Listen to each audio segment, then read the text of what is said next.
Bom dia, gente. Laurici falou que não era para dar show, eu tinha preparado umas dancinhas. Desculpa aí. Quero muito agradecer Inês, Laurici, no nome das duas agradecer toda a equipe do departamento e da SED, sobre pensarmos as relações entre a gestão da escola, o princípio democrático e os conflitos, dilemas na lida justamente com essa relação no cotidiano. Como é o nome do rapaz? O Edilson, há pouco, não precisava voltar, era só para lembrar o nome. Obrigado, Edilson. O Edilson há pouco lembrava que, claro, a gente se orgulha da trajetória, do currículo, né? Eu me orgulho de muita coisa que fiz, me arrependo de outras tantas, mas uma das coisas, essa semana ainda falávamos disso lá no trabalho, lá na universidade, conversando com uma outra colega que também trabalhou muito tempo na educação básica, como eu sinto saudade da educação básica, particularmente como eu sinto saudade de trabalhar na escola pela talvez principal característica que tem o trabalho da escola de educação básica, que no ensino superior não se tem, que é o trabalho coletivo, né? Como a gente constrói coletivamente a escola no cotidiano.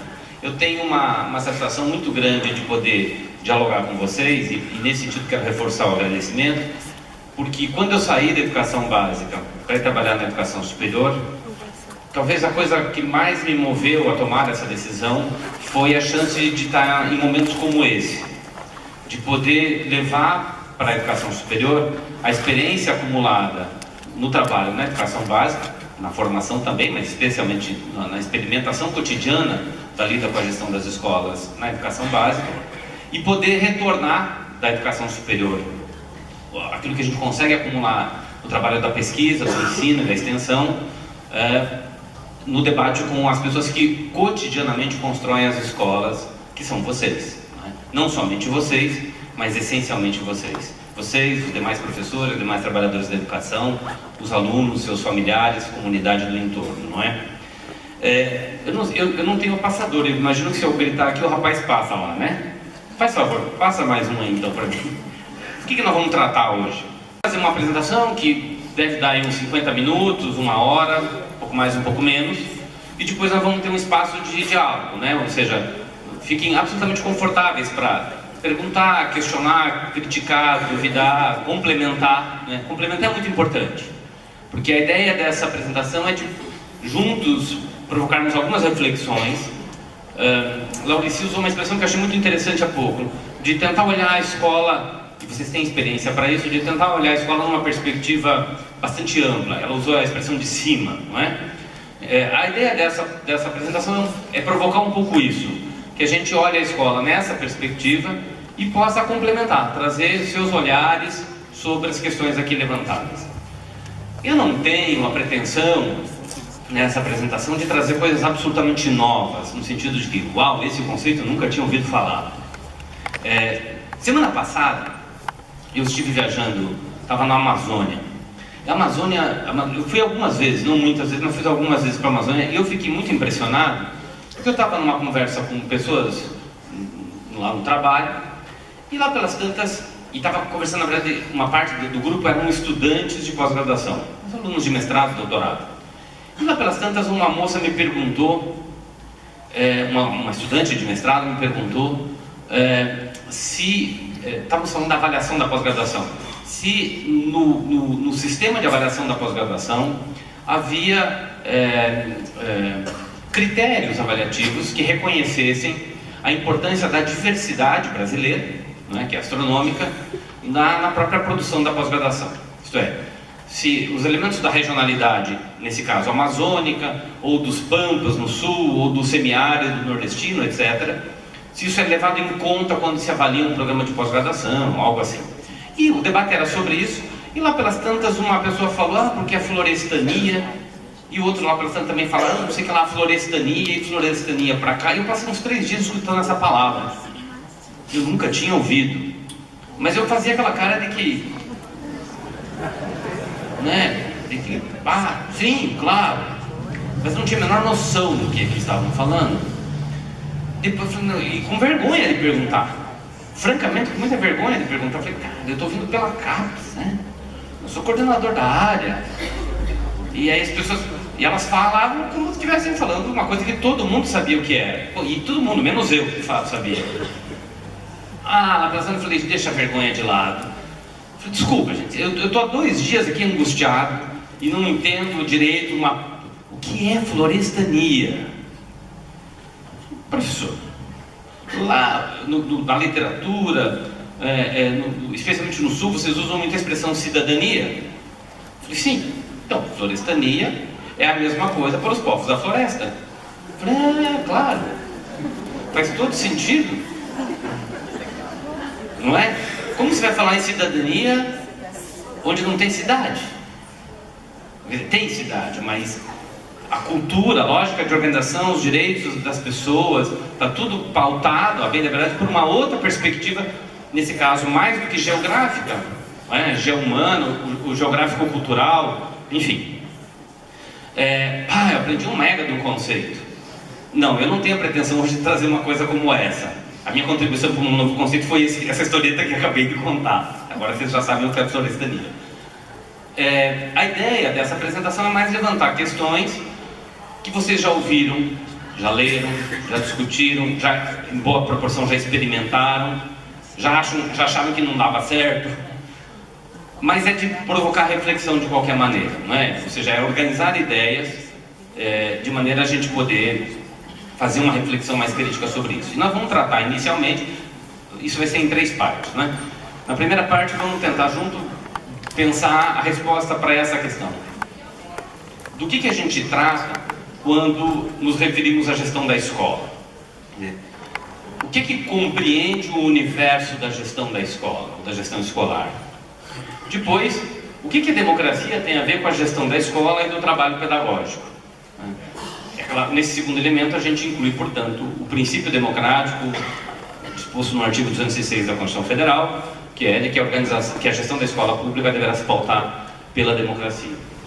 E por fim, vamos falar quais são as atribuições dos dirigentes escolares e educacionais, mais especificamente nesse caso escolares, porque o nosso foco aqui é a discussão da escola, ainda que a gente vai fazer algumas inferências sobre a gestão do sistema de ensino, na elaboração, implementação, efetivação da gestão democrática. Tá bem? Vamos adiante? Próximo. Isso. Bom.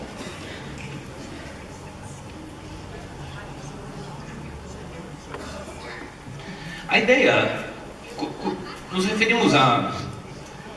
Por muito tempo, no campo da gestão escolar, nós confundimos gestão com direção. Ou melhor, nós sintetizamos a ideia de gestão na figura da diretora, ou do diretor. Trabalhando com a ideia de que quem faz a gestão é quem dirige a escola. E quem dirige a escola é a pessoa eleita, concursada ou indicada para aquele cargo ou função. Já há pelo menos uns 20 anos, a literatura conseguiu compreender que a vida nas escolas é muito mais complexa do que resumir na figura de uma única pessoa a responsabilidade político-pedagógica pela condução da própria instituição. Portanto, passamos a entender que a gestão, primeiro, ela não está resumida em uma pessoa. Segundo, ela é um processo. Ela é um processo porque ela acontece absolutamente cotidianamente. Gestão é algo diário, minuto a minuto, hora a hora, dia a dia, semana a semana, mês a mês, ano a ano. Ela não para. Quando você acha que termina é porque ela recomeçou. E ela é um processo dominantemente político. Sim. Portanto, aquela de vocês que fala que odeia a política, das duas uma. Ou está mentindo, ou não sabe do que está falando. Ou, de fato, não gosta do que está fazendo. Porque daí pode também. Meu sonho é largar a direção da escola, não vejo a hora desse trem acabar. Aí pode falar, eu odeio a política. Aí tá certo. Mas eu vou dizer para vocês, a segunda melhor coisa que eu fiz na vida profissional foi ser diretor de escola.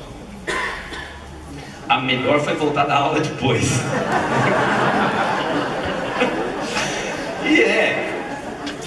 Mas não era tão bom dar aula antes como foi dar aula depois. Porque você percebe o mundo da escola, você percebe o processo educativo de um outro lugar. E eles falam para ele, lá, virou diretor. Agora o cara mudou. Agora fica passando a mão na cabeça daqueles de antes. Até outro dia eu estava aqui, reclamando dos meninos pra gente. É claro, não, a gente não é que tá lá passando a mão na cabeça dos meninos mais virados, não é isso. Mas é claro que na condição de diretor ou diretora a gente percebe as relações de um outro lugar. E é por isso que eu recomendo que todos aqueles que tiverem algum grau de disposição, de disponibilidade, de perfil para isso, que assumam em algum momento essa experiência, né? Que passem por isso. Porque de fato isso nos forma muito melhor educador do que acho que jamais a gente pôde ser antes, por mais esforço e competência que a gente tivesse, né? Bem, eu não tenho dúvidas que aquilo que a diretora faz todo dia é lidar com conflitos. A gente já vai retomar isso. É lidar com conflitos. Conflitos das mais diferentes naturezas. Até a gente vai ver alguns exemplos aqui. E não é num processo, às vezes é numa tarefa de mediação, uma espécie de você vê meio como o juiz ou a juíza que vai definir quem tem a razão, quem não tem a razão. Mas essencialmente no processo de disputa, porque se trata disso, de disputa pedagógica, de disputa institucional, de disputa financeira, de disputa pessoal, o que nós fazemos é política. Tem uma disputa por poder, essencialmente nisso. O que subjaz ao nosso trabalho todo dia são relações de poder. E todas as relações humanas estão, de alguma maneira, atravessadas por relações de poder. A relação que você tem com o seu companheiro ou companheira, que você tem com o seu filho ou filha, com os seus pais, com o seu chefe, com o seu subordinado, com o seu colega de trabalho, todas elas se pautam, de alguma maneira, em algum momento, por uma disputa. A ideia, o poder, isso estava numa outra lâmina, mas eu já não adianto. A ideia de poder aqui que eu estou trabalhando, ela é muito singela, talvez. O poder é a capacidade que eu tenho de fazer com que a Laureci faça o que eu quero que a Laureci faça, mesmo quando ela não quer. Ou seja, a capacidade que A tem sobre B, de levar a B a comportar-se como A deseja, mesmo quando a outra pessoa não quer. Eu quero levar a escola numa determinada direção. Eu quero levar as pessoas que trabalham na escola numa determinada direção. Mesmo que essas pessoas não queiram. É legítimo eu disputar isso? É. Claro que é bastante legítimo, tão legítimo quanto é alguém dizer, não, mas a escola nós temos que levar ela para o outro lado. É legítimo também. E isso escancara uma disputa mais, vamos dizer, institucionalizada de poder. Eu sou candidato à direção de escola porque quero conduzi-la nessa direção. O outro é candidato à direção da mesma escola porque quer conduzi-la numa outra direção. Às vezes não é tão antagônica como eu estou mostrando, um para lá, o outro no extremo oposto. Às vezes é uma diferença de poucos graus. Mas de qualquer forma, é legítimo que eu tenha diferenças de percepção, de concepção e de proposição para a escola, para o projeto pedagógico da escola, e por isso quero me apresentar como diretor de escola, para dizer, olha, entendo que a condução que devemos dar é nessa direção. Agora, essa talvez seja a relação mais institucionalizada e maior de disputa de poder na escola. Mas, virtualmente, todas as relações humanas de trabalho ali estão atravessadas por algum tipo de disputa dessa natureza. Entre dois professores, entre o professor e o aluno, entre dois alunos, entre o diretor e essa equipe toda, constantemente estamos lidando com relações de poder. E há várias formas de lidar com o poder, mas essencialmente, bem apertado, nós lidamos de duas maneiras, ou pela política ou pela guerra. Nós dirimimos esse elemento de uma dessas duas formas. Os conflitos a gente resolve ou na política ou na guerra. Isso significa dizer que quem diz que odeia a política está abraçando a outra solução somente. Porque ou nós lidamos com isso na política, insisto, ou vamos lidar com isso na guerra. Na guerra no sentido de na violência, na imposição. Eu tenho poder, você se tem juízo obedecendo, obedecem. A política reconhece, por outro lado, diferentemente da guerra, que há espaço para a gente dialogar, que há espaço para o contraditório, que há e deve haver garantias de que aqueles que pensam diferente tenham, de algum jeito, em algum momento, possibilidade de apresentar essas diferenças, e a gente vai ter que lidar no diálogo. E é por isso que a política é trabalhosa. Ah, mas essa política no Brasil, isso é um horror. Isso é um outro problema. A política em si não é má. E não é porque ela é um mal necessário. Não, não, não. Do mesmo jeito que o poder não é mal. Eu acho que está na outra lâmina. Faz isso aí. Nós temos que desmistificar essa ideia de que o poder é uma coisa ruim, de que a política é uma coisa péssima, que essencialmente o que vocês fazem todo dia é isso. Só que poder a gente lida? Poder levar a escola para o objetivo que a gente tem para ela, poder levar os meninos a aprender, poder levar e dar mais condições para os professores cada vez ensinarem mais e melhor. Sem poder você não faz nada disso. E insisto, nós ou lidamos impondo as pessoas, ou nós lidamos na política. Porque os conflitos vão estar lá. Se há dois ou mais de nós reunidos, haverá conflito. E entendamos que o poder não é uma coisa que está no sujeito. Eu sozinho não tenho o poder de nada. O poder está nas relações que se estabelecem entre as pessoas. O meu filho, Francisco, a Laurici conhece, é aluno do colégio onde ela era diretora. Quando ele era bem pequenininho, hoje ele tem 15 anos, quando ele era pequenininho, no começo da tarde, assim, arrumando os filhos para ir para a escola, aquela correria, e a gente se ajeitando para ir trabalhar também, na hora do almoço, eu estou sentado assim, me arrumando no meu quarto, chega ele, devia ter uns 5 anos, numa mão um tênis, na outra mão uma sandalinha. Ele fala: pai, vou de sandália ou vou de tênis?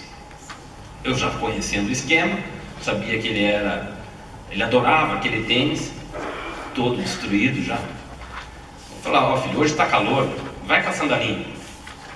Ele já armou um bico grande, e não sei o que. Ele falou: não. Aí eu pensei: diálogo, democracia. Filho, vem cá, senta aqui. Fiz ele sentado do meu lado e falou: ó, veja bem, hoje está quente, se você pôr esse tênis, né, o seu pezinho vai suar. Às vezes lá na escola, ele estava numa escola, num centro de educação infantil, lá na escola às vezes vocês têm que tirar o tênis para fazer alguma atividade, alguma brincadeira, ou simplesmente você vai tirar, vai estar com chulé, não vai ser bom isso. Vai com a sandália, hoje está muito quente. Ou seja, usar a força do argumento, né? Ele não gostou, mas não tendo alternativa, não tendo argumento, saiu me arrastando os calçados e tal. Mas quando ele estava na porta do quarto, ele olhou para trás e me viu e eu estava pondo meu tênis. Eu ia para o trabalho. Ele falou: pai, você trabalha na escola, né? Sim. E você vai de tênis? Mordi a língua na hora, né? Falei: vou. Ele falou: então eu também vou. Eu podia dizer: se você tem juízo, você me obedece, porque eu sou seu pai, eu mando, e você tendo juízo, obedece. Eu falei: mas vale mais a pena ele ficar com o chulé um dia e entender que se resolve no diálogo, do que ele entender que naquela relação de poder que se constitui entre pai e filho, quem tem mais força é quem decide, sempre. Não tenha dúvida que a democracia nem sempre faltou, aquilo lá é uma família, não uma democracia, tá? E portanto muitas outras vezes as decisões não foram bem assim. Mas o que eu quero dizer com isso é que, então, nós tínhamos duas formas para lidar com essa relação de poder. Ela atravessa todas as relações humanas, incluindo aquela. Nesse breve exemplo. Não há dúvida que você vai lidar com isso todos os dias. E você vai obrigar o sujeito a tomar a decisão usando do poder que tem, ou vai buscar dialogar com ele. Portanto, não é que a relação de poder vai desaparecer. A questão é como é que você vai lidar com ela. Quão horizontal ou quão vertical você vai lidar com essa relação. Tem um estudo muito legal que começou a ser desenvolvido há pouco tempo pelo INEP, que é um órgão do Ministério da Educação, Instituto Nacional de Estudos e Pesquisas Educacionais, no campo da gestão escolar, que está analisando a reprodução de tratamentos das relações de poderes constituídas no sistema educacional. O argumento, a hipótese do pesquisador ou dos pesquisadores é a seguinte: alunos são tratados por professores de forma parecida como professores são tratados por diretores, de forma parecida como diretores são tratados pelo sistema de ensino. Ou seja, quer horizontalizar a relação professor-aluno, tem que horizontalizar no sistema todo. É claro que o aluno tem um papel específico, uma função social específica, uma função escolar específica: estudar. E bem, com disciplina, com dedicação. O professor também tem uma tarefa muito específica: ensinar, e bem, com disciplina e dedicação. Isso não quer dizer que alunos não possam ensinar e professores não possam aprender, mas a essência da sua função é essa outra. Diretores e diretoras, pedagogos e pedagogas têm funções sociais e escolares específicas. Gestores do sistema de ensino também têm. Ao defender uma horizontalização das relações, não estou dizendo que as pessoas têm que deixar de fazer o que elas têm que fazer. É como é que você trata o outro. Quanto você reconhece que há vida inteligente em cabeça alheia. Porque no limite se trata disso. Eu só vou dialogar com alguém porque reconheço que esse alguém pensa. E se pensa, pode desenvolver uma razão. E se pode desenvolver uma razão, pode ter mais razão do que eu. Já vamos retomar a coisa do diálogo. Antes eu quero reforçar essa... Isso. Eu quero reforçar essa ideia ainda do poder. Portanto, poder é fundamental. Sem construirmos formas de lidar com as relações de disputa entre as pessoas, nós não vamos dirigir escola nenhuma. Nós não vamos conseguir conduzir escola nenhuma. Tem um trabalho que serve meio como... Me foge a palavra no campo da psicologia para isso. Eu já vou me lembrar.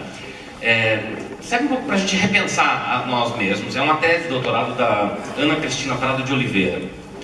Essa tese foi defendida na PUC Rio uns 2, 3 anos atrás. Eu fui da banca, é um trabalho belíssimo sobre liderança escolar.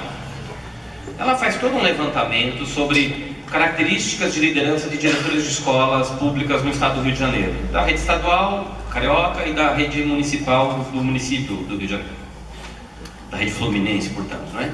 E depois ela trabalha com, um grande survey, um grande questionário aplicado com vários diretores, trabalha um pouco aquele questionário que a gente preenche na Prova Brasil também, enfim.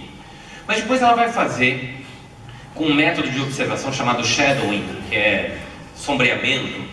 Ela cola na diretora, ela fica 2 semanas andando do ladinho da diretora. Onde a diretora vai, ela vai atrás. Ela só não entra no banheiro, mas o resto, ela chega às 7 da manhã, espera a diretora entrou, ela entra junto, a diretora sai, ela sai junto, e anotando tudo que a diretora faz. Deve ser muito desconfortável, eu fico pensando, né? Você ter uma sombra, literalmente. Mas nesse trabalho de observação, a tese dela está toda sustentada. Essa tese, por sinal, ganhou o prêmio CAPES de tese do ano retrasado. Ela vai mostrar 2 tipos muito diferentes de lideranças. Ela analisa um diretor de uma determinada escola e uma diretora de uma outra escola. E ela discute muito como esses perfis diferentes de liderança lidam com as relações de poder no interior da escola. Na definição das questões pedagógicas, das questões financeiras, das questões institucionais, administrativas, enfim, nos conflitos cotidianos da escola. Em ambos os casos, ela conclui que, a despeito de serem perfis bastante diferentes de liderança, de serem escolas, portanto, que também acabam tendo conceitos de qualidade diferentes, que acabam também tendo desempenhos diferentes, uma coisa é absolutamente comum. Em ambos os casos, como eu acrescentaria, se a gente colocar em quase todas as outras escolas, seria o mesmo. Há uma preocupação, ainda que não tão consciente, mas há uma preocupação de como lidar com as relações de poder. Todos vocês, acho que de alguma forma, em algum momento do dia, pensam nisso. como lidar, como resolver um determinado conflito. Todo dia você tem uma série de conflitos que batem à sua porta. Ou você vai atrás deles, às vezes você nem espera chegar, né? Normalmente até a gente vai atrás deles. Sem lidar com essa questão, a gente não consegue dirigir a escola e, portanto, não consegue dirimir esses conflitos. Vamos desmistificar essa ideia. O poder não é um mal necessário, o poder é bom. O poder é fundamental. Bom é uma palavra ruim, vai? Ele é fundamental. Ele existe nas relações humanas. Aprendamos a lidar com ele. Aprendemos a lidar com ele tentando horizontalizar mais as relações. Mas ele sempre vai estar presente. Aprendemos a lidar com ele democratizando mais as relações. É o que vai aparecer um pouco mais adiante. Olha lá, agora sim a próxima. E que tipo de disputa está, então, para exemplificar um pouco, que tipo de disputa está, que tipo de conflito? Eu estou na frente de vocês aqui, né? As pessoas estão assim aqui. Eu ando para lá, elas estão querendo olhar lá. As lâminas ficam aí, eventualmente depois o pessoal do departamento pode também, né, divulgar para vocês, não tem nenhum problema. Pode usar como quiser, desde que cita da fonte. Bem.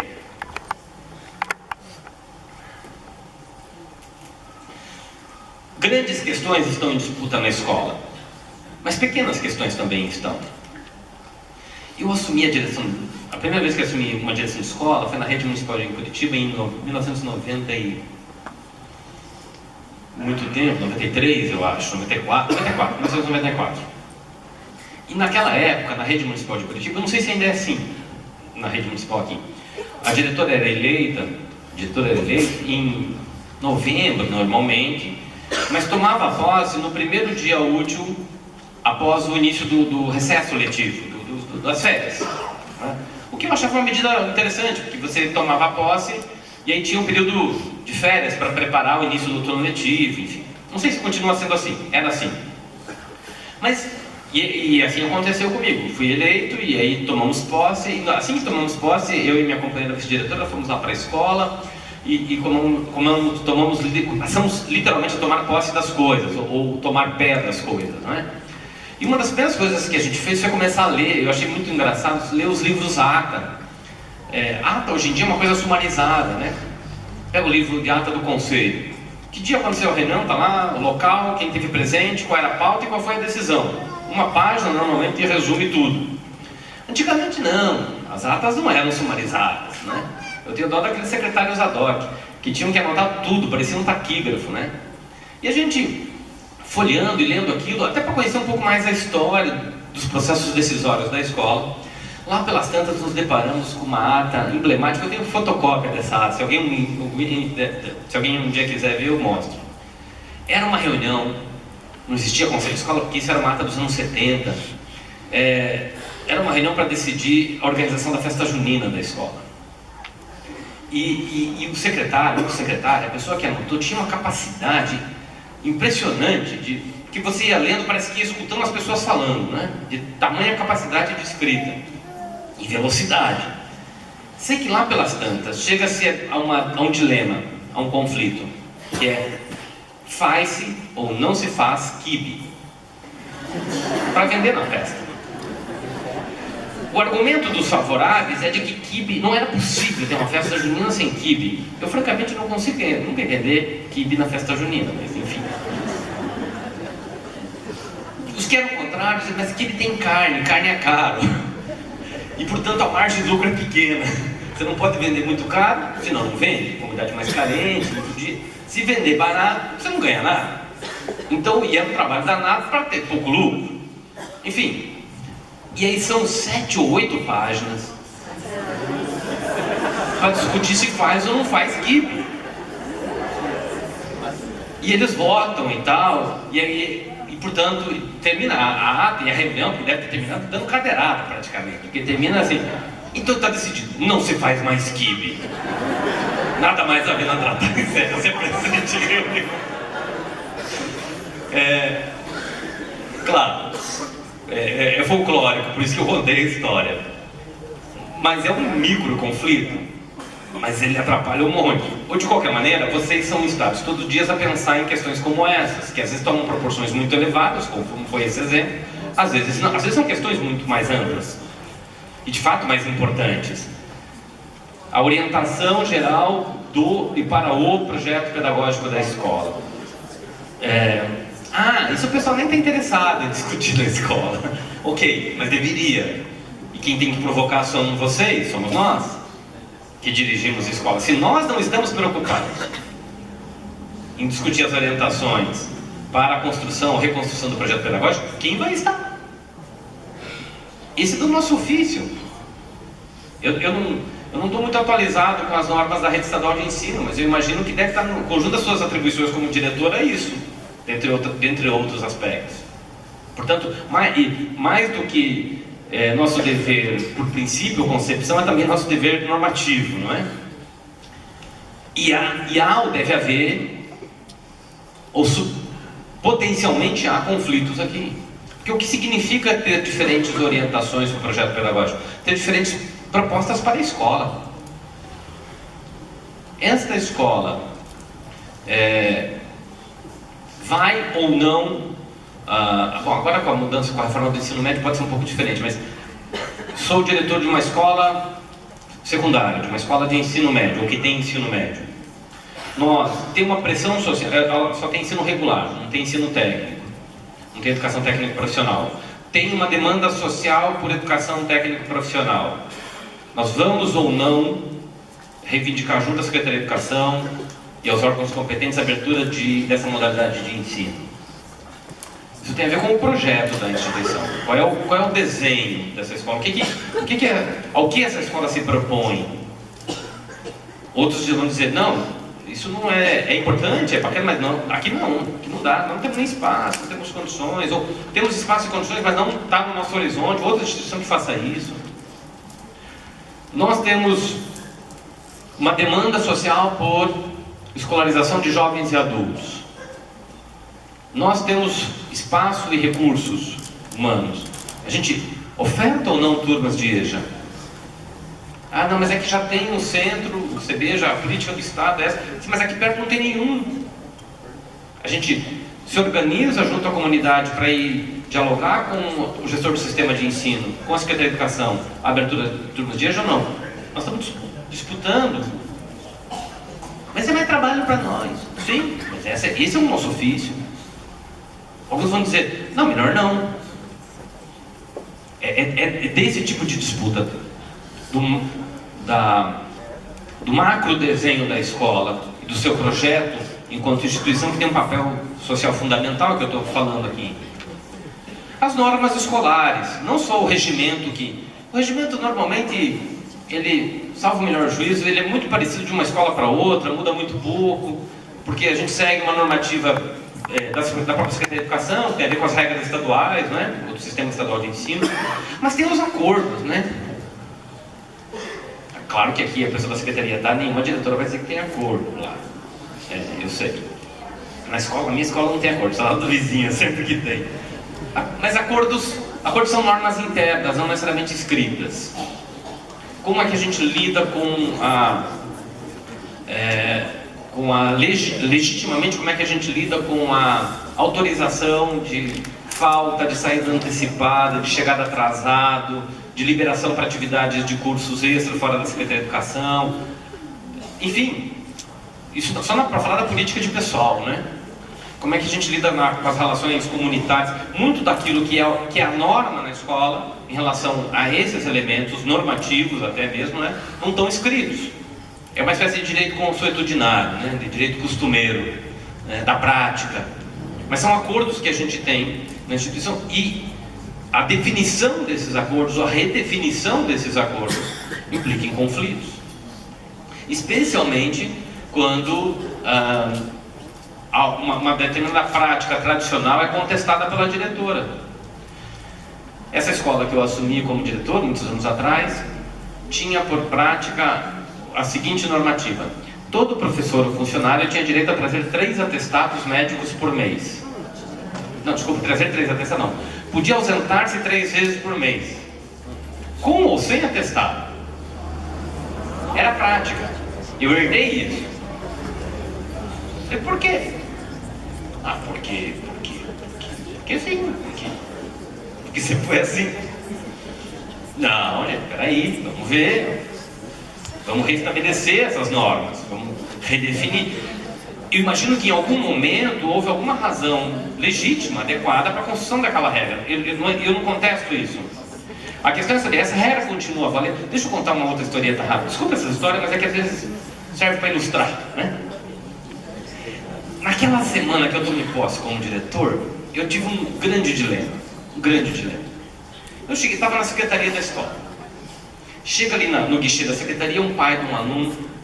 Falou assim, nós estamos indo embora para Rondônia e tal, e eu queria a transferência do meu filho. Daí a secretária, falei, não, como é o nome do menino?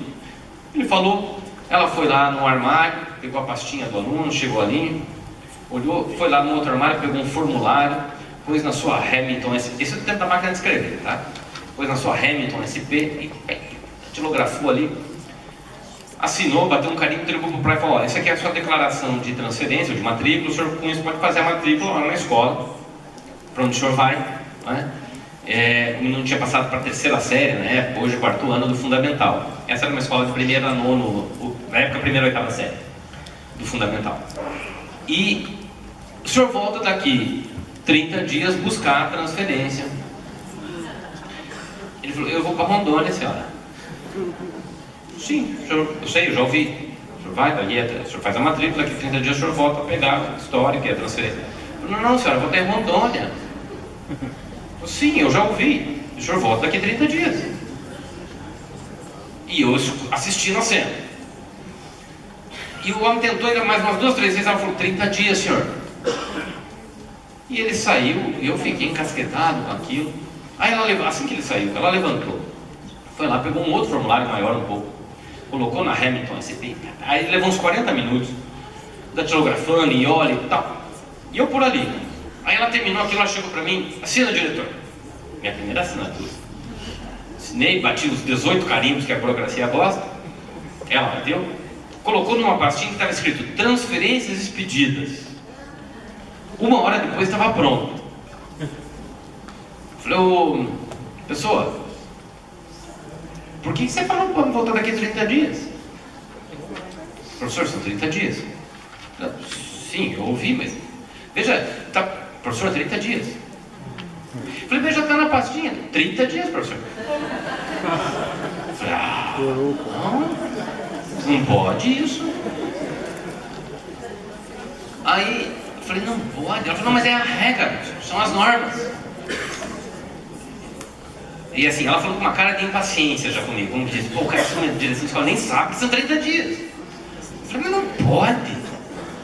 Aí eu liguei, eu tinha um amigo que era conselheiro do Conselho Estadual de Educação, por sinal naquela época ele era presidente do conselho, coincidentemente, eu liguei para ele. Falei, escuta, contei a história, ele rolava de rir do outro lado, no telefone. Ele falou, não, de fato, tem uma resolução do Conselho Estadual, falou o número da resolução, que garante o direito do requerente da matrícula em ter garantido a sua vaga por 30 dias a contar da data da solicitação, caso ele desista da transferência. Na verdade, você pode dar o histórico, a transferência, e anota num papelinho, guardar a vaga do fulano, você não pode matricular outro no lugar, é só isso. Claro, isso numa época pré-internet, tá, gente? Hoje na internet, eu não sei nem como é que funciona hoje na prática. Mas na época era tudo manual. Bastava lá não matricular outro, se fosse o caso. Caso não tivesse muita disputa de vaga e não tivesse vaga. Ou anotar e guardar. E se ele desistir? Ué, rasga a transferência, é só um papel. A questão é que tem normas constituídas e vai mexer nisso. Vai mexer nisso. Com todo respeito àquela secretária, mas ela não mandava em nada. Ela não mandava nem na vida dela. Mas ela mandava naquele maldito prazo. A única coisa que tinha era daquele carimbo. Mexer na norma é mexer com os poderes que as pessoas têm. Pequenos ou grandes poderes. Quando você vai redefinir uma regra simples às vezes. O horário de funcionamento da escola. Acho que está mais agora. Os protocolos e procedimentos também. Nessa mesma escola que eu trabalhava, tínhamos um pátio muito grande, uma escola de espaço físico muito grande. Aqui no bairro Alto, em Curitiba. Cadê o Benjamin? Benjamin sabe? Lá perto da escola onde o Benjamin era diretor. Eram os vizinhos de escola. Depois eu fui trabalhar com ele, aprendi muito com ele. Nessa escola aqui, entrada para um dos lados. A comunidade que morava do outro lado reivindicava uma outra entrada, porque eles tinham que dar a volta no quarteirão todo, era uma rua perigosa, enfim. O problema é que abrir um outro portão e permitir, portanto, a entrada em 2 portões implicaria em a gente ter que ter mais gente ou redefinir o horário de trabalho das trabalhadoras, das funcionárias não docentes que atendiam as entradas. Ali nós só tínhamos uma entrada, 2 ou 3 pessoas davam conta. Lembrando que, nesse caso, são escolas... Era uma escola que atendia crianças pequenas, desde os 6 anos de idade. Então, claro, você tem que ter alguém ali monitorando. Em escola sempre é bom ter alguém monitorando a entrada, mas naquele caso especialmente. Com 2 entradas, duplica o trabalho. Nós tínhamos pessoal, o que nós não tínhamos é pessoal naquele horário. Então, implicava em mudar os horários de almoço. Esses protocolos de organização implicam nos poderes constituídos. Quem é que vai chegar para funcionário e falar, ó, estamos mudando o seu horário de almoço, amiga, e nós precisamos de você no portão. Ah, não, senhor, eu não trabalho no portão. Até o pessoal que é do núcleo do portão, do setor do portão, né? Mas não é desse portão que eu estou falando. Eu não atendo criança no portão, não. Meu trabalho é outro, porque tinha uma hierarquia também. Atender no portão era menos nobre. E aí só as novas é que podiam ficar no portão, as mais experientes não ficavam no portão. Eu falei, você é experiente, você tem que ficar. Os trabalhos mais difíceis para os mais experientes. Ou seja, são questiúnculas, são questões pequenininhas, que atravessam a sua vida todo dia. Mexer nessas questões, isso tudo está em disputa, não é? A lógica das rotinas escolares, as relações institucionais, claro, aí é uma questão maior, né? A relação de uma escola com outra, da escola com a gestão do sistema, com a secretaria, com o núcleo, com o sindicato de professores, com o conselho de saúde, o conselho de segurança da comunidade. São relações institucionais que colocam, reposicionam, ou tentam reposicionar a escola e os seus papéis, né? A gente está disputando isso continuamente e, obviamente, primeiro e último são os elementos mais emblemáticos dessa disputa, que são maiores, mas são maiores no universo da escola, que é o projeto pedagógico, e a condução mais cotidiana dos processos pedagógicos e avaliativos, ainda que o pedaço avaliativo também seja pedagógico. A ideia qual é aqui? Como é que você consegue direcionar? Eu só não estou indo para o lado de lá porque não tem luz lá, tá, gente? Eu estou ficando aqui. Como é que você cotidianamente consegue levar o seu professor a se dedicar cada vez mais, se dedicar cada vez melhor, para garantir mais qualidade? Veja só, eu formei muitas pedagogas e pedagogos na vida. Algumas estão por aí até, por sinal. A coisa mais curiosa uma das coisas mais curiosas que eu escuto, ainda hoje escuto, de pedagogas e pedagogos, quando a pessoa se forma, ela está com uma vontade danada de trabalhar, muito grande, de ir para a escola e colocar na prática todos aqueles conhecimentos legais, bacanas, e numa ilusão de que isso acontece mais na rede estadual, por conta de estarmos lidando com os professores especialistas, né? De anos finais do fundamental e ensino médio. Muitos dos pedagogos, quando vão para a rede estadual, né, com aquela disposição toda, achando que vão transformar a escola, né? Porque agora ela, que é bem formada, bem intencionada, bem formado e bem intencionado, vai conseguir fazer aquele professor de história ou de matemática mudar o jeito, que há 25 anos ele dá aula daquele jeito, e agora você é o pedagogo da escola, ele vai mudar, porque você é o pedagogo da escola. Essa ilusão é tão bonita, essa ingenuidade é tão linda. Claro que o que está aí? O que tem disputa? É como conduzir o processo pedagógico. Para o bem e para o mal, aquele cara dá 25 anos aula daquele jeito. E é para o bem e para o mal mesmo, porque infelizmente esse acostumar-se, esse enculturamento atrás de uma prática, de um modelo de prática pedagógica, faz com que ele seja refratário, às vezes, a muitas inovações necessárias. Deixa eu contar mais uma história. Lembrei dessa agora. Nessa escola que eu trabalhava tinha uma professora... Não, essa foi na escola lá onde o Benjamin era o diretor, agora eu me lembrei. Eu era coordenador lá do ensino médio, ele era o diretor. Eu estou lá folheando umas revistas, Nova Escola, essas revistas assim, procurando alguma coisa, mas me deparei com uma outra coisa. Com uma matéria sobre geografia. Eu não entendo geografia, e do que me lembro da história era mais ou menos isso. A matéria questionava vários livros didáticos no que se referia ao tópico relevo brasileiro, especialmente o relevo do sul do Brasil. E me chamou a atenção porque a matéria falava que aquilo que a gente aprende, que eu pelo menos tinha aprendido na escola, como o relevo do Paraná, que tem 3 planaltos e a planície litorânea, primeiro planalto capital Guarapuava, segundo planalto capital Ponta Grossa, terceiro planalto capital Curitiba e a planície litorânea. Por que eram essas capitais? Eu também não entendi, mas eu aprendi isso lá pela 3ª ou 4ª série. Decorei bem decorado. Não era bem daquele jeito. Pelo conceito X, Y, Z lá que o autor da matéria dizia, isso precisava ser repensado, enfim, não importa muito. O fato é que o cara contestava isto, como os livros didáticos mostravam. Falei, nossa, que interessante. Aí chamei a Márcia, uma professora de geografia fantástica que tinha lá, muito boa. Falei, Márcia, vem a ver que coisa legal. Olha, e mostrei a matéria para ela. Ela pegou, ela bateu o olho no título, já fez uma cara meio feia, sentou para ler com mais devagar, tremeu um pouco, sentou. Começou a folhear aquilo, ela leu meio transversalmente. Aí ela jogou a revista assim. Quem é essezinho para dizer que o relevo mudou? O relevo não muda, faz 25 anos que eu ensino o relevo desse jeito. E eu meio emparedado. E saiu brava. Eu só queria ajudar. Outro dia ela voltou, Ângelo, me desculpa. Eu fiquei muito nervosa, não devia, me desculpa. Ela é uma pessoa gentilíssima. Me desculpa. É que o que acontece é o seguinte. Se esse cara tem razão, faz 25 anos que eu estou ensinando errado. Qual o compromisso dela? Vou ter que sair atrás dos meninos. Não era daquele jeito.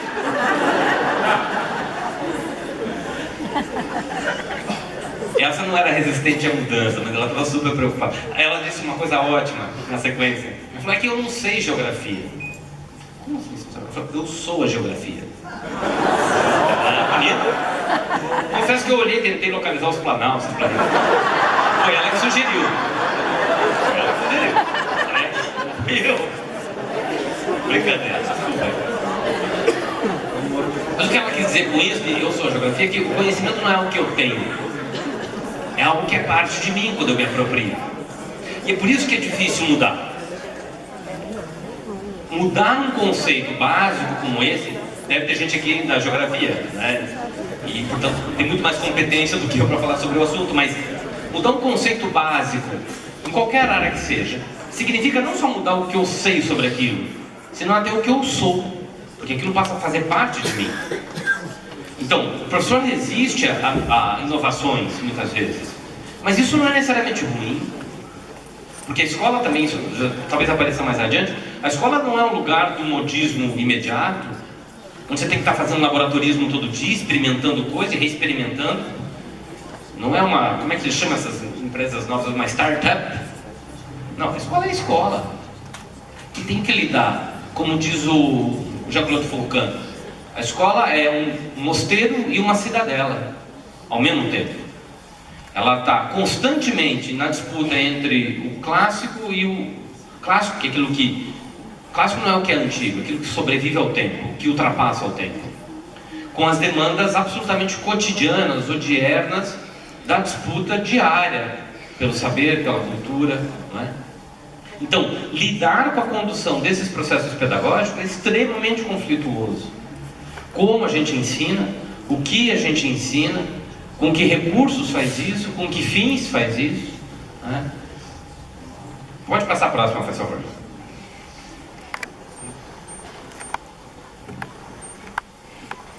Nossa, já foi meu tempo, né? Eu só estou no segundo ponto. Que eu falei que ia falar 1 hora, já deu 1 hora.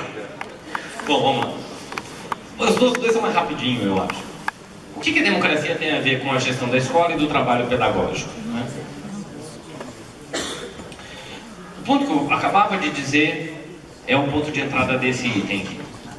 Dessas 2 faces da escola. A escola é um lugar de produção cultural?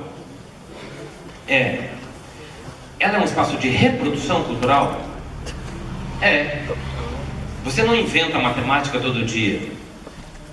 Não tem como. Você reproduz a matemática, você reproduz as linguagens, você reproduz a história e a cultura todo dia. E ao reproduzi-la que potencializa construí-la, ou reconstruí-la.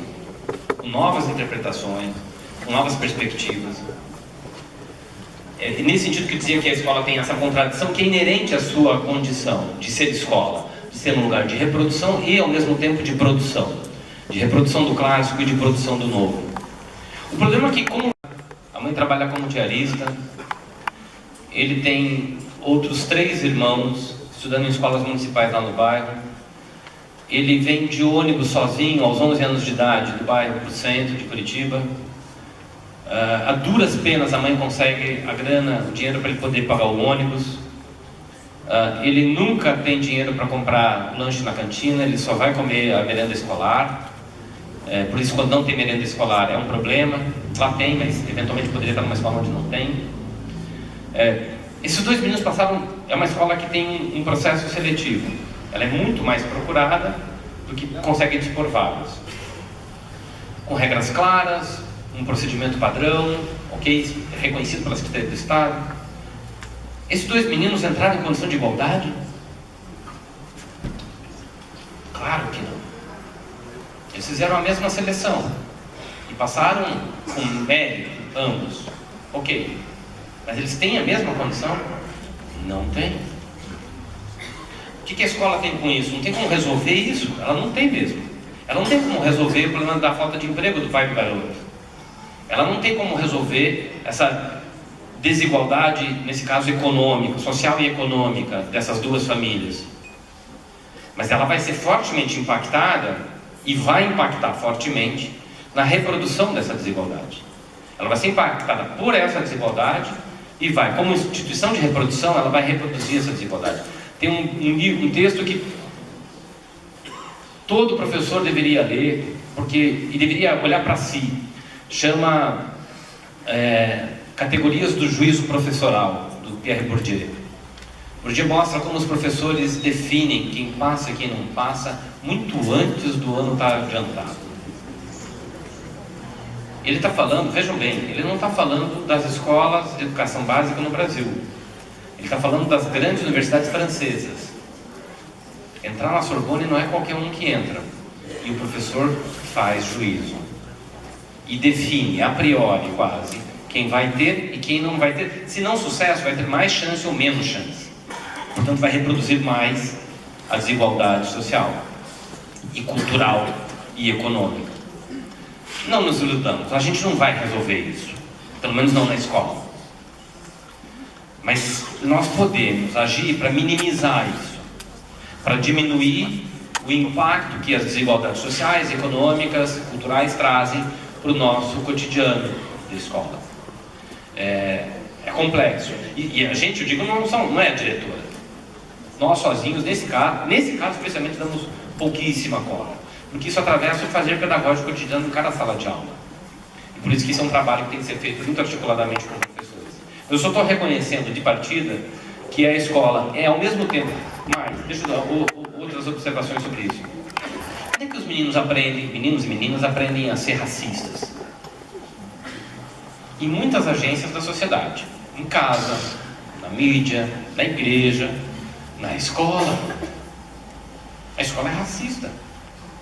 A minha escola não é. Já bem, as outras 2.100 são a sua, não é? Eu acredito, não é possível mesmo. Mas vai ser a exceção que justifica a regra, porque todas as demais, ou quase todas as demais, serão. Onde é que um menino aprende a ser homofóbico? Eu tenho uma amiga que outro dia me procurou, já faz um tempinho, uns 2 anos, uma situação muito triste. O filho dela estudava numa escola estadual, num colégio estadual, aqui em Curitiba. O menino na época tinha 16 anos, mais ou menos, gay, estudando no ensino médio num colégio estadual aqui. Vítima de uma série de comportamentos violentos, mais de violência simbólica do que de violência física, mas num determinado momento chegou a violência física. Quando chegou nesse momento especial, ela já vinha reclamando para a direção da escola. A Mas quando chegou nesse momento, definitivamente ela foi até lá, na escola, fez uma reclamação formal, levou o menino à delegacia de polícia para registrar um boletim de ocorrência por agressão física. E aí a direção da escola tomou uma posição, identificou os agressores e chamou todos para uma reunião. Agressores, agredido, pais dos agressores, pais do agredido. Acho que até conselho de segurança do bar, tinha mais gente. Deu uma bronca geral, fez os agressores pedirem desculpa publicamente, buscou formas de retratação e dispensou o que era o combinado, ela fez. Dispensou os agressores e seus familiares, ficou só com o menino agredido e sua mãe.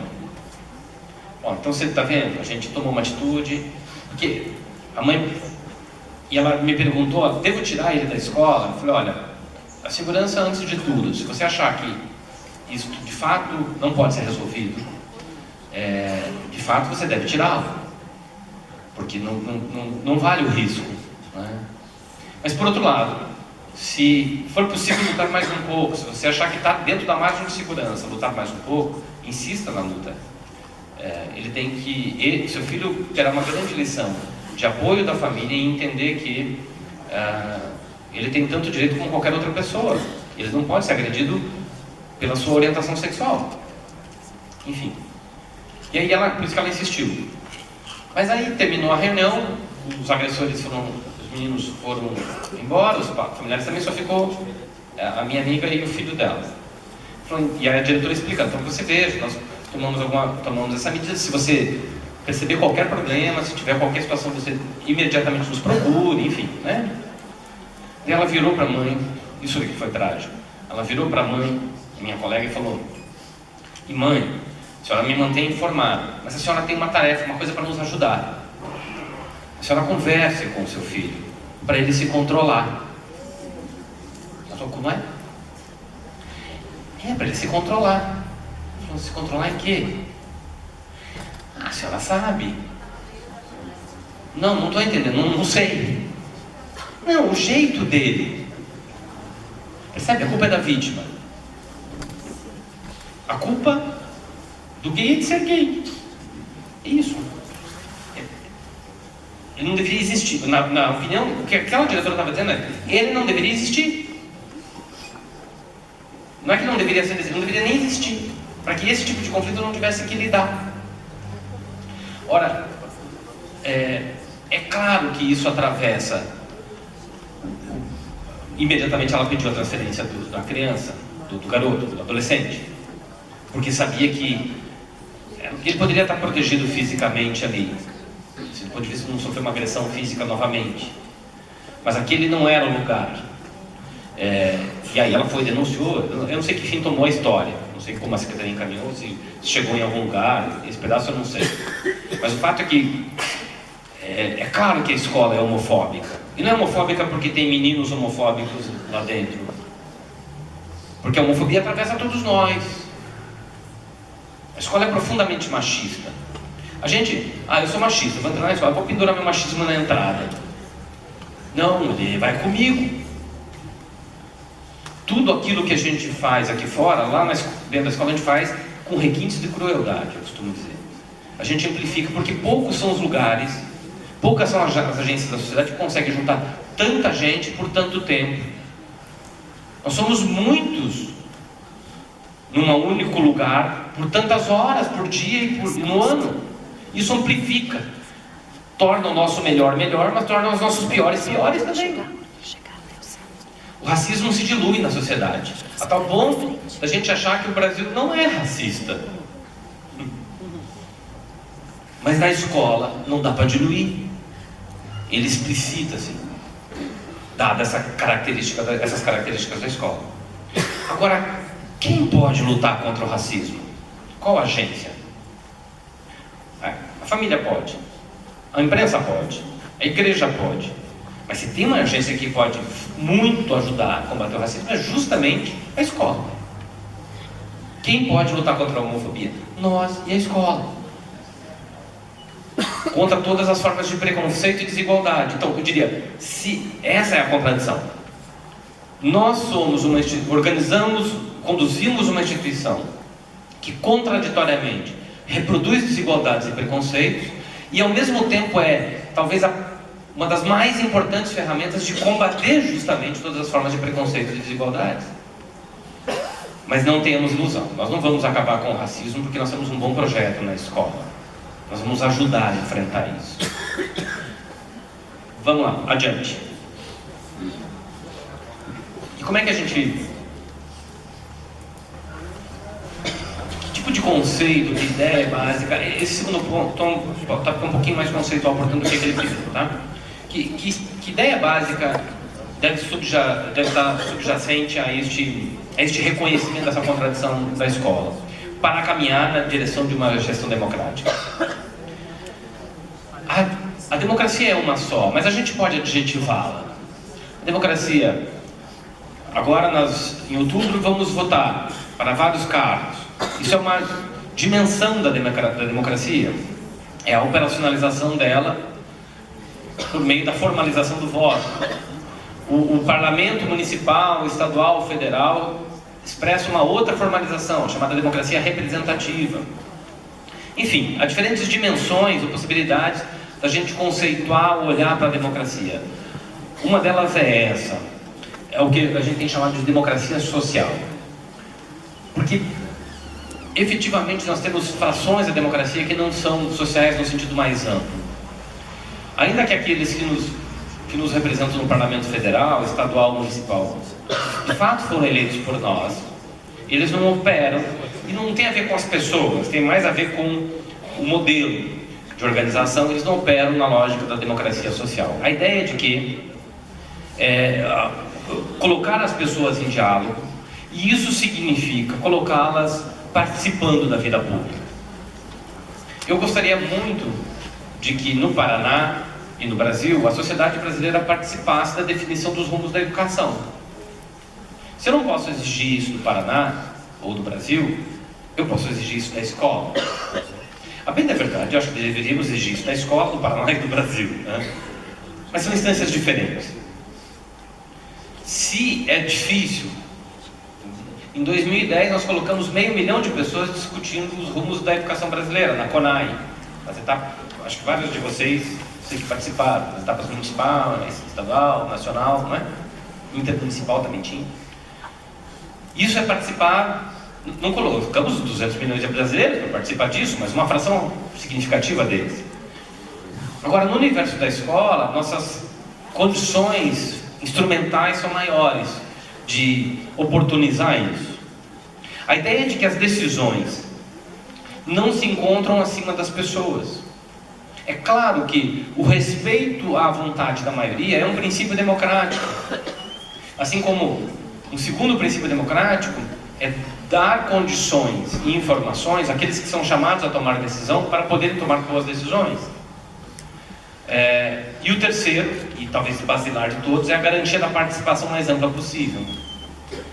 Esse tripé, essa tríade que sustenta a democracia, é claro que ela é conceitualmente formal, é claro que ela vai dizer que as decisões estão acima de cada um, isto é, o interesse coletivo está acima do interesse individual. Mas na ideia da democracia social, não pode ser o desaparecimento do indivíduo. A pergunta é, como é que a gente toma decisões para todos e ao mesmo tempo para cada um? Eu não tenho resposta plena para isso, mas há algumas estratégias que a gente pode usar para poder caminhar nessa direção. Você como professora, você não dá a mesma aula, você tem 30, 40 na sua frente. Você dá uma aula para os 40, mas você sabe reconhecer, de partida, antes da aula começar, que ali tem alguns que, com meia frase sua, já vão entender tudo. Mas essa não é a maioria, é um grupo. Outros, você vai dar a aula inteira, vai precisar dar mais umas 3 e vão continuar não entendendo bem. Isso é uma outra fração, também não é a maioria. Você dá aula para um grupo que é o aluno padrão. Vamos pegar de 40, são 30, 28. E é para eles que você dá a aula, que é o aluno médio. A alguns você vai ter que dar aula mais um pouco, porque precisam de mais. Para outros você vai ter que dar a aula, mas um pouco no sentido contrário, porque eles terminam muito cedo, eles estão muito adiante. Reconhecer que os alunos têm tempos e condições de aprendizagem diferentes é algo parecido a reconhecer que na escola ou na sociedade as pessoas têm necessidades e condições diferentes. A democracia social pressupõe a ideia de que nós não temos as mesmas e idênticas necessidades, que nós temos que tomar decisões coletivas que estabeleçam uma regra da maioria e que acolham a vontade da maioria, mas ao mesmo tempo não podemos ignorar e devemos considerar fortemente os pensamentos distintos, diferenciados dessa maioria. É esse o princípio da democracia social. Faça outra, por favor.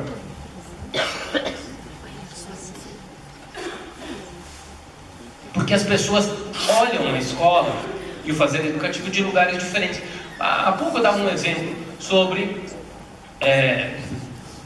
como às vezes diretoras e diretores são criticados pelos seus colegas quando assumem a direção da escola. Porque agora você está num outro lugar. Isso te oportuniza um outro olhar. Estávamos reunidos no conselho de escola para decidir o calendário escolar do ano seguinte. Era lá por setembro. Chegou lá na escola, as propostas que a secretaria nos encaminha, que a gente pode decidir o calendário, né? Desde que começa no dia tal, termina no dia tal, o recesso de julho seja de tanto a tanto, o resto nós podemos decidir tudo. Não sobra quase nada. Eu não sei se deveria ser muito diferente, nós estamos falando de uma rede de ensino, afinal de contas, mas vai lá. Mas estávamos lá nesse exercício de tentar decidir como seria o calendário do ano seguinte, aquele que a gente ia mandar para o núcleo. Tinha lá 3 propostas, a gente tinha feito uma quarta, e chegou, cada conselheiro, o conselheiro ali com o seu desenho do calendário, a gente discutindo, e lá pelas tantas, eu viro para as pessoas e pergunto assim, e esse recesso escolar aqui, essa sexta-feira, após o feriado de Corpus Christi, aquele feriado que tem ali em junho ou maio, que é sempre quinta-feira porque é um feriado religioso, né? Essa sexta-feira a gente faz recesso ou não? A professora falou, mas que pergunta estúpida, né? Sempre faz. Vai, pode. Eu já estava marcando o símbolo aí do recesso, ou não vai, não. Desculpa. Vai fazer recesso por quê? Olha, de quinta é feriado, sábado e domingo é sábado e domingo, é final de semana. Logo, sexta é o que os portugueses chamam de ponte, né? Chamam de recesso. Eu falei, não, isso eu sei. Mas é que, se vocês não trabalham nesse dia, eu trabalho. O senhor, desculpa aí, né? Também não dá para fazer o calendário lá do seu serviço. Se adiantar, leva esse. Eu falei, não, vocês não estão entendendo. Se vocês não trabalham nesse dia e eu trabalho, a pergunta que eu faço é quem fica com meu filho? Claro, a gente pode acusar esse homem que está pensando na escola como depósito de criança. Mas ele não pode ser acusado, por outro lado, de um pai irresponsável, despreocupado, como muitas vezes a gente acusa as famílias, até corretamente às vezes, não é? De famílias que se preocupam menos com os filhos. Esse não, estava preocupadíssimo. Porque aquilo que para nós era motivo de alegria e regozijo, viva feriado, vou para a praia, vou fazer faxina em casa, vou dormir até mais tarde, enfim. Para ele era motivo de preocupação, que ele faz. Aquilo que é a solução para mim é um problema para ele. Mas isso só é possível porque eu passo a olhar essa relação de um outro lugar, o lugar de pai de aluno, que é diferente do lugar de quem trabalha na escola. E de quem trabalha na escola no lugar em que trabalha na escola. Na condição de professor, na condição de trabalhador não docente, na condição de coordenador pedagógico, na condição de diretor. E tem coisas que você só enxerga estando nesse lugar. E se você sai dessa posição, o seu olhar é outro. Diretores e diretores têm um olhar privilegiado. Porque o seu lugar é um lugar que permite enxergar mais de cima, para usar a expressão da Lauricy. Somada a experiência que vocês já têm como professores /pedagogos. Portanto, claro que vocês têm uma visão privilegiada, mas ainda assim tem coisas que no lugar que vocês estão não dá para enxergar. Ou não dá para sentir mais. O olho do furacão não está no gabinete do diretor. Vocês sabem disso. O olho do furacão está na sala de aula.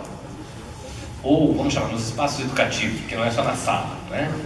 É na quadra, é no laboratório, quando ele existe, na sala de arte, no pátio mesmo. Mas é onde tem o foco, é a relação pedagógica entre ensinar e aprender.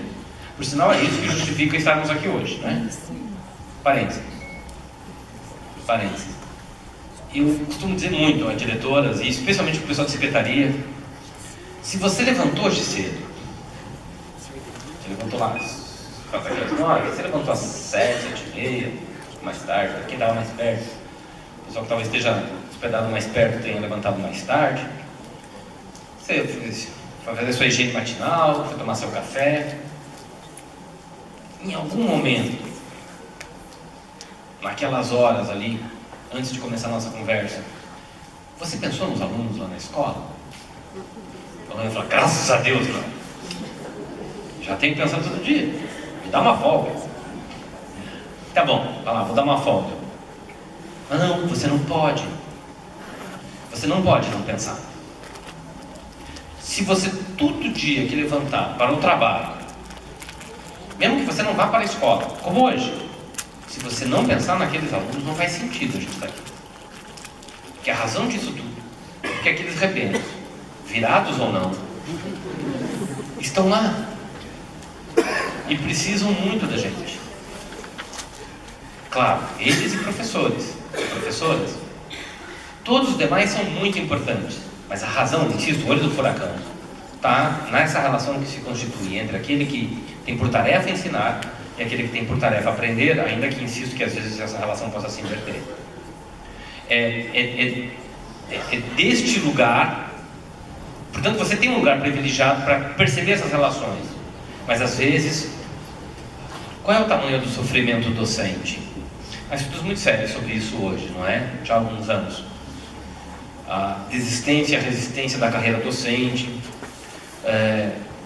ele está fortemente articulado com o trabalho pedagógico na sala de aula.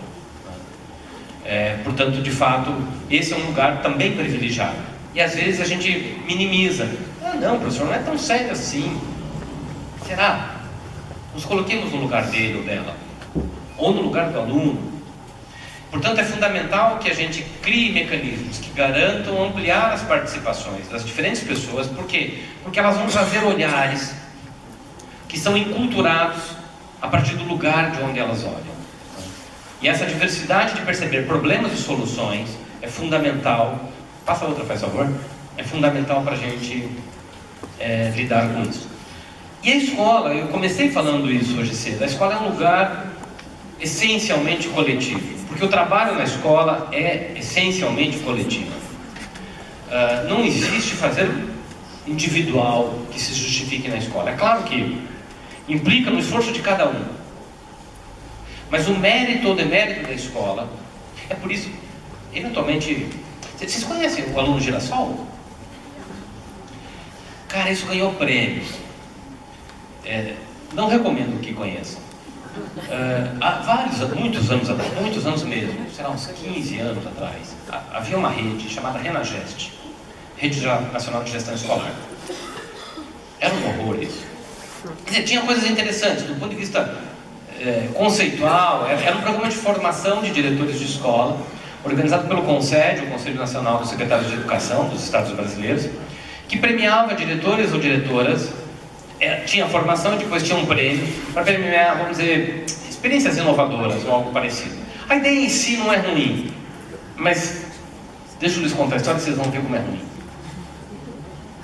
Eu estava em casa, na hora do almoço, assim, assistindo televisão, aquele jornal da TV Globo do meio-dia anunciou assim na manchete, primeiro anuncia a manchete, depois mostra uma matéria, né?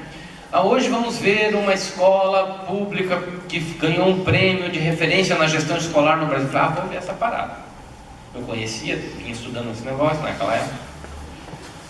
Aí chegou a hora da matéria. Era uma escola municipal, do município aqui da região metropolitana de Curitiba. A repórter vai entrando na escola, a escola toda bonitinha, bem ajeitadinha, meio assim, parecia meio maquiada para a reportagem, mas de qualquer maneira tudo bem, a Globo vai lá. É justo se avisar que os meninos vão mais ajeitados, pessoal, a Globo vem amanhã e tal. Então tá lá, a repórter vai entrandinho assim e conversa com o aluninho. Você gosta disso daqui? Eu adoro. E aí tem uma mamãe também que pergunta, é uma escola, essa escola é muito importante pra gente. Enfim, aquela coisa, esse papel, um monte delas vem todo dia. E eu falei, cara, onde é que tá o prêmio desse negócio? A escola era bonita e ajeitada, ok, mas muitas são. Aí vai entrevistar a diretora. E está lá a diretora numa sala de aula, o quadro negro atrás, a câmera no primeiro plano, focalizando a diretora, só aparecia o microfone, não aparecia a repórter, e ela perguntando coisas da escola. E aí ela fala, então a senhora podia nos relatar um pouco sobre o prêmio? Ela fala, agora chegou. Sim, o nosso prêmio é decorrente de um projeto que nós desenvolvemos, porque o nosso princípio aqui é da gestão democrática, olha que primor de conceito. Chama-se Aluno Girassol. É assim, era uma escola de anos iniciais isso, tá? Funciona assim, ao longo da semana, numa classe como essa, a professora ministra as suas aulas e ela vai anotando, ao longo da semana, os desempenhos dos alunos, desempenho acadêmico, comportamento, disciplina e comportamento, enfim. No final da semana, na sexta-feira, como é gestão democrática, ela apresenta aos alunos, os 3 alunos que tiveram melhor pontuação no caderninho dela, no ranking ali que ela tem. E os alunos votam, dentre os 3, qual deles é o melhor. E o melhor é eleito aluno ou aluna Girassol. E aí a câmera sai do rosto dela e focaliza em cima do quadro um cartaz com um girassol estilizado, um girassol, a flor, tá? Um girassol estilizado ali, só que no lugar das sementinhas tem uma fotografia de uma menina de Maria Chiquinha, assim, bonitinha. Isso ganha prêmio, mas podia piorar. Aí a repórter perguntou, é isso? Eu falei, não, essa é uma parte. Porque ao longo da semana, como a professora vai anotando o nome dos alunos que vão ser, um deles poder ser condecorado, que para mim isso lembrou uma espécie de funcionário do mês do McDonald's, sabe aquele negócio de funcionário da semana, que tem aquela fotinha. O Girassol me parecia um pouco isso. Então nós também temos, a professora vai anotando, também temos o aluno repolho.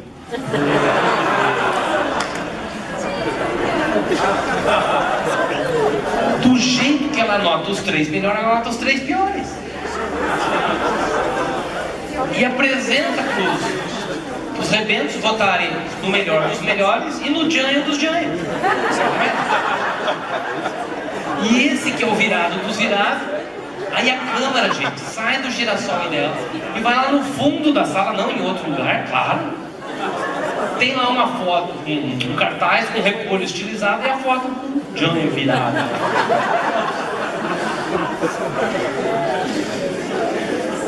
A minha professora de 4ª série, saudosa memória, a professora Zeni Ruba, ela fazia, isso nos dos anos 70, ela fazia um prêmio Duque de Caxias. Eu morava lá em Guaíra, no oeste do Paraná, zona de fronteira internacional, né? Na época da ditadura pesada, então tudo era meio militar. Ela fazia o prêmio do Duque de Caxias. É um parênteses dentro dessa história, a história dentro da história. Que era assim, começava o ano, todo mundo era soldado raso. A 4ª série, 5º ano. Fazia a primeira prova, quem tirava 70 subia cabo. Não tirou, ficava soldado. Segunda prova, tirou 75, virava sargento.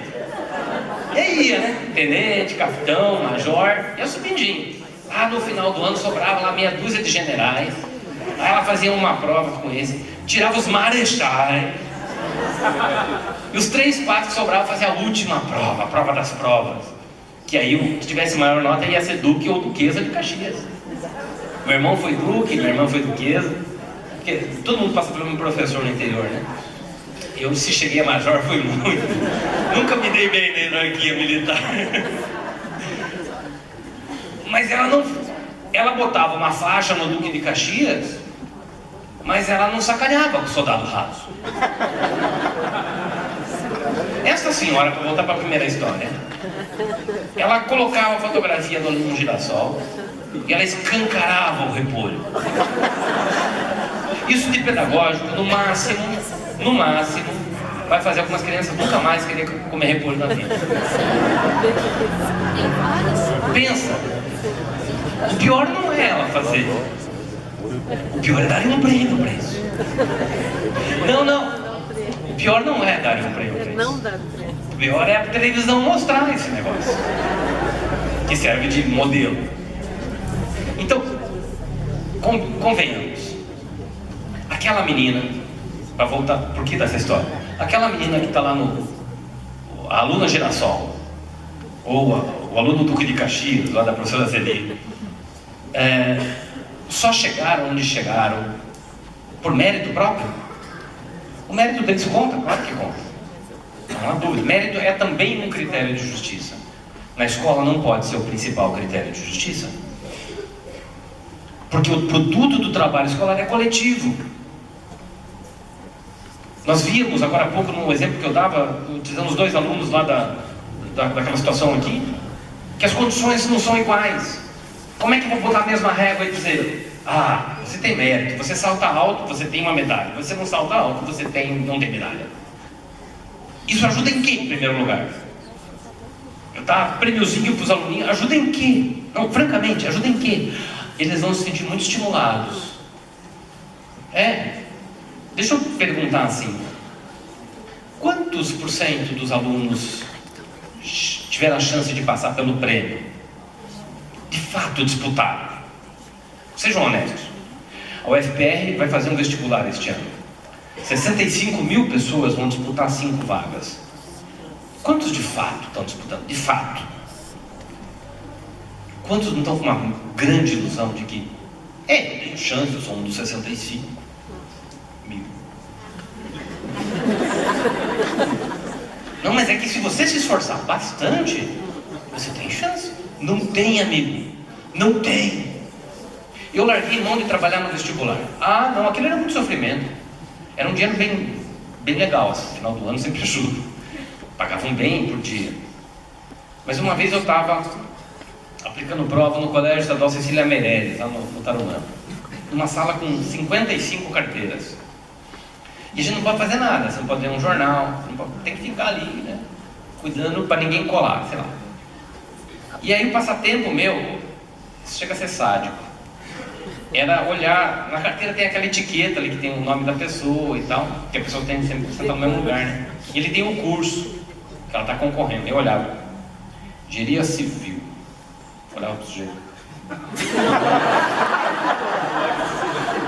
Categorias do juízo professoral, você diria por dia. Naquela época, tínhamos coincidentemente algo como 55 mil candidatos. E ele tinha 55 carteiras para 5 mil vagas. Então eu comecei a pensar, desses 55 mil, desses 55 que estão aqui, só 5 vão ser alunos no ano que vem. Vamos ver se eu adivinho quais são os 5? Porque 50 ali não vão entrar.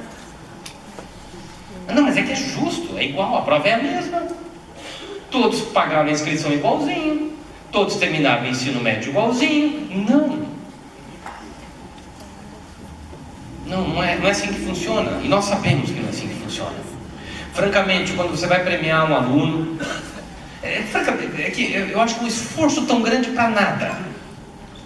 É muito ruim, professor, a gente premiar alunos, mas não ajuda em nada. Não ajuda em nada, francamente. Há uma tonelada de estudos, e não é no Brasil, é no mundo, que mostra que a bonificação de professores ou de alunos não resulta em melhor desempenho. O Bloomberg, alguns de vocês já devem ter ouvido falar essa palavra. Bloomberg é o nome de um canal de televisão, tem TV privada, TV a cabo. É um canal que mostra que negócio de ações. Bloomberg é o dono desse canal, porque ele é dono de uma das maiores consultoras do mundo de finanças, investimento em bolsa e tal. E ele foi prefeito de Nova York.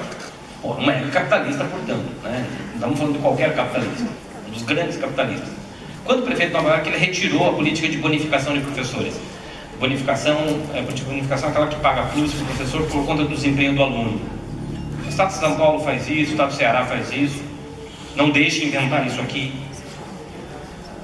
Ele retirou, sabe por quê? Como um bom capitalista, falou: isso é dinheiro jogado fora.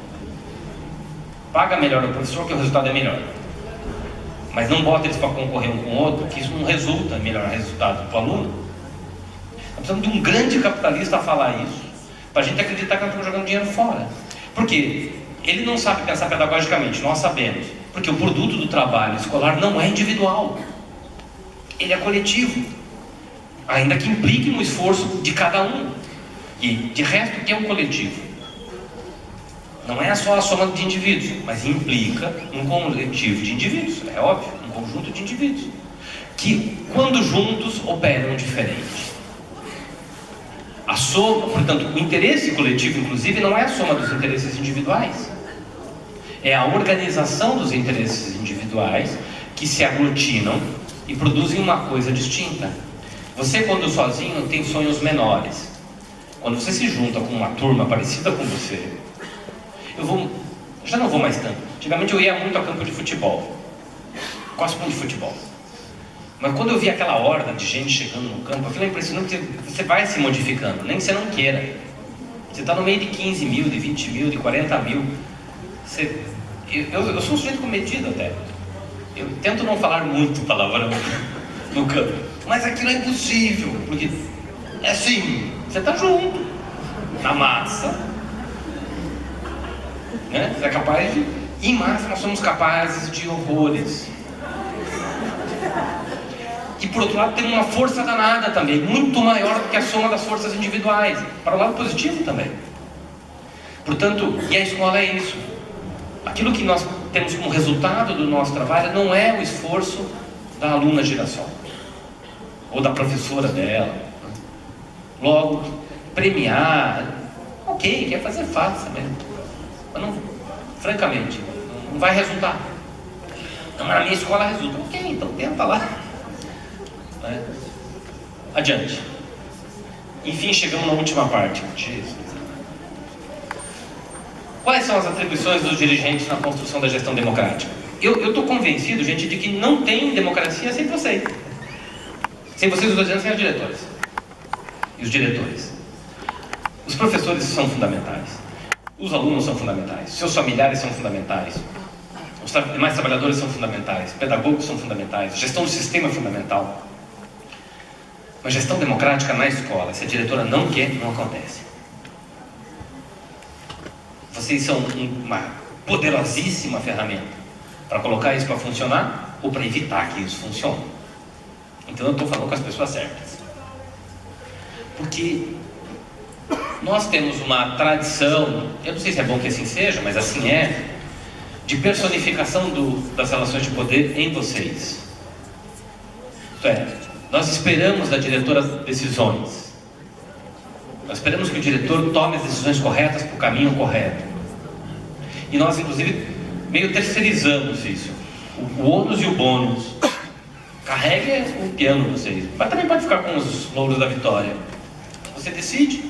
A glória ou a tragédia é sua.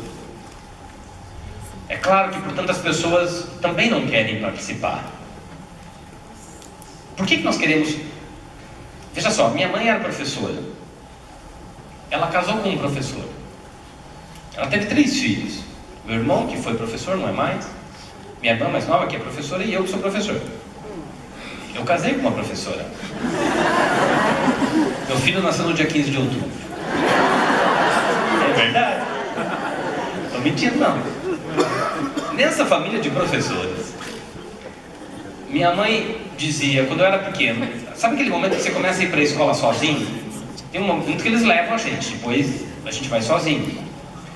E eu me lembro, todas as mães dizem isso, mesmo sendo professora. Os recadinhos que ela dá quando vai mandar você para a escola. Direto para a escola. Significa que não desvie do caminho, comporte-se, não brigue com os coleguinhas, obedeça a professora. Isso tudo pode ter algumas variações. Mas uma coisa que todas as mães e pais sempre dizem: não me faça ser chamada lá. A minha mãe era professora. E ela entendia que a melhor forma de participar da minha vida escolar era não ir na escola. Porque ela sabia que coisa boa não vinha. Ou seja, a ideia de... E nós, de repente, entendemos... Queremos que o senhor venha participar da escola. Por quê? Não é importante ouvir... O que foi que meu filho fez dessa vez?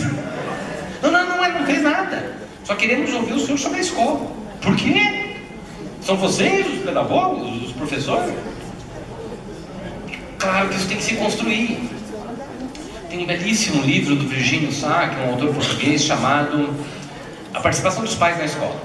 É o doutorado dele, por sinal. Onde ele mostra isso, as incongruências e as contradições desta participação. Os pais querem participar da vida escolar dos seus filhos. E só dos seus filhos. Eu diria, já é bastante, né? Agora, eles têm de entender, isso tem que se construir, que a escola é paga por todos, para atender cada um e todos. Ele tem que se interessar pelo projeto pedagógico que vai recair sobre o seu filho, mas ele tem que entender que esse projeto pedagógico não vai formar só o filho dele. Vai formar pessoas que podem ser, por exemplo, intolerantes. Vivemos tempos bicudos, onde a intolerância está muito forte, a indisposição ao diálogo, a tentar compreender o outro. Eu acho, francamente, e faço meia culpa nisso, porque eu sou professor há quase 30 anos, de que eu tenho responsabilidade nisso. Não tenho culpa, mas tenho responsabilidade nisso. Quem são os intolerantes? Ontem eu tomei um táxi, eu estava lá em Brasília, tomei um táxi para ir para o aeroporto para vir embora, e o taxista, ontem tinha um ato grande lá, e o taxista começou a reclamar de tudo, de todos, assim, uma intolerância, uma incapacidade de compreender que o outro pode pensar diferente de mim. Passa a outra, faz favor. Pode passar mais uma, depois, se for o caso, a gente volta. Aí. Uma incapacidade de compreender que sem diálogo a gente não chega a lugar nenhum. Tem dois tipos de sujeito que não pode parar de dialogar. Não é o taxista, tá? O taxista não pode conversar. Político e professor.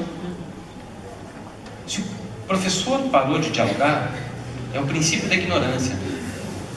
Se o político parou de dialogar, é o princípio da guerra. É da condição educativa o diálogo. Educar é uma ação comunicativa. E é curioso que a gente não consegue dialogar na escola. Não, estou exagerando. Acho que não. Há muito esforço de muitos de nós em ampliar os canais de diálogo. O diálogo, gente, representa reconhecer que o sujeito ali pode ser uma criança, pode ser um familiar de aluno com baixa instrução, pode ser a secretária de educação, pode ser o professor. É alguém que, do lugar em que ela se encontra, ela percebe algo sobre a escola. E eu quero ouvi-la atentamente. Eu quero tentar encontrar razão na razão dela. O diálogo é complicado porque pressupõe, claro, você argumentar, mas tentar, diria, duvidar de si, colocar em questão as suas certezas, ou seja, dar uma chance para o outro. Dialogar significa, portanto, de alguma maneira, por isso ele tem um forte componente de alteridade, de reconhecimento do outro como o outro. A gente estabelece um padrão de normalidade a partir de nós. Se o outro não pensa como eu, ele que é anormal. Normal sou eu. Bem de pertinho, já dizia a música, ninguém é muito normal, né? Mas não faz sentido nós continuarmos, eu acho que continuarmos, porque isso infelizmente ainda pauta boa parte das escolas brasileiras, e quiçá no mundo todo.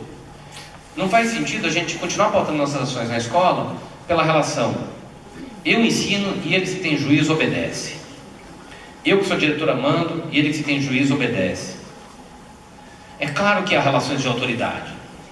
E é claro que há funções específicas, papéis específicos de professores, alunos, diretores. Mas ou eu tenho disposição a ouvir o outro, a reconhecer a razão do outro, ou não existe democracia. Porque qual é a base da democracia? Por que democracia, afinal de contas? Por que é que a gente quer democracia, afinal de contas? Porque nós queremos viver numa sociedade e numa escola onde as pessoas têm direitos equivalentes, não são direitos idênticos. Onde nós possamos ajudar a intervir para que lado a gente quer que o país vá, ou a escola. Porque se trata de uma instituição coletiva que se quer construir coletivamente. Mas nós não pensamos de maneira idêntica. E é legítimo isso. Que você tenha percepções diferentes sobre o mundo, a vida e a escola e a educação.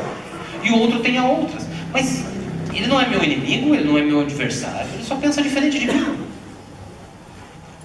Qual é a chance, qual é o risco que você corre em dialogar com alguém? É de não convencer e sair convencido. Isso não me parece um grande problema. O que é isso se não é o próprio processo educativo?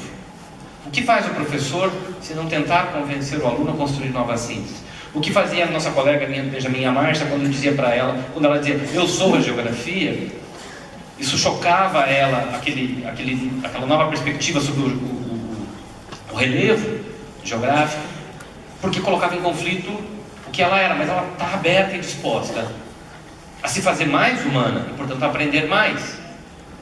Porque retire a cultura de nós o que sobra. Dialogar tem esse sentido. E se vocês não são promotores do diálogo, poucos outros serão. É do nosso ofício de dirigente.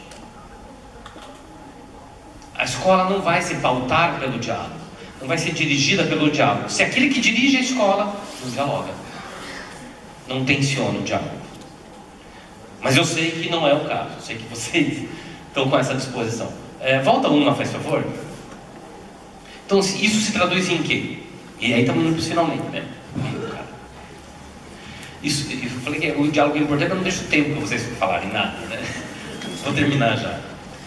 Em esforço em envolver as pessoas na condição do trabalho coletivo. As pessoas não querem se envolver. Pô, eu entendo, mas elas não querem se envolver. É verdade, não querem mesmo. E não é fácil envolvê-las e envolvê-los. E não é só porque você quer que de repente elas vão querer também. Não é só porque você considera isso importante que elas vão considerar isso importante também. Implica, portanto, em você ter que insistir muito. E alguns sejamos bem realistas. Alguns a gente nunca vai conseguir levar. É uma pena, mas assim é. Todavia, se a gente insiste, se a gente não desiste, você faz uma reunião, as pessoas não aparecem, tem pouca gente. Então não vou fazer mais. Não. Isso chama paciência ativa, diz o Miguel Santos Guerra. A gente tem paciência com o aluno. A gente ensina, o garoto não aprende daquele jeito, ele se ensina de um outro jeito, ele continua com dificuldade, você faz recuperação, você tem paciência. Às vezes a gente perde um pouquinho, mas normalmente a gente tem muita paciência. Porque a gente sabe que o processo de aprendizado leva tempo. Mas a gente não tem paciência com a gestão democrática da escola. Se a turma não vem na reunião, não faço mais. Estou dando a chance, eles não querem. Mas eles nunca entenderam por que era preciso participar daquilo. Você talvez vai levar 1 ano, 2 anos, 5 anos a escola vai levar, ou mais. Eu tenho orgulho de dizer que trabalhei numa escola, com idas e vindas, com altos e baixos, mas que toda primeira quarta-feira do mês, desde 1992, o Conselho de Escola está reunido. Eu sei que se eu chegar na primeira quarta-feira agora de setembro, se não for feriado, eles vão estar reunidos lá às 19 horas. Isso faz daquela escola uma escola fantástica democraticamente? Não. Mas criou uma ferramenta e uma prática que muitos atravessaram aquela escola, nunca acreditaram naquilo e nunca foram. Mas as pessoas insistiram. Você não vai constituir caldo de cultura de uma prática de gestão democrática se não insistir muito nela. É um processo de aprendizado, eu diria de formação política, de educação democrática, não é? Reconhecimento dos diferentes diversos olhares sobre a escola e a educação, já falamos disso, quer dizer, não faz sentido também a gente reunir as pessoas só para a gente dar informação para elas. A gente quer ouvi-las, porque está reconhecendo que elas têm perspectivas diferentes, ou podem ter. Na primeira reunião ninguém fala. Como assim? Ele quer que eu fale, mas sei lá, não é uma armadilha isso? Não é uma pegadinha? Não, pode falar até no que diverge de mim. Sou besta. Mas se você insiste, e as pessoas começam a... Exemplo básico, preliminar. Quando começaram os programas de transferência de recursos financeiros para as escolas, como o PDDE, por exemplo, tem um fundo rotativo no Estado, na rede municipal de ensino de Curitiba tinha um chamado PDRF, Programa de Descentralização de Recursos Financeiros. Todos eles são muito parecidos. Vem o recurso, você tem que fazer uma reunião do conselho, discutir, etc. Eu cansei de chegar naquelas reuniões, como fazia minha tarefa de casa, era o diretor da escola, afinal. Gente, na minha opinião, acho que nós deveríamos ampliar um pouco aqui o estoque, comprar um pouco mais de papel sulfite, que está acabando, enfim, passar uma listinha. Tinha ido lá conversar com as pessoas responsáveis pelo almoxarifado da escola, enfim. E perguntava para os conselheiros, vocês o que acham?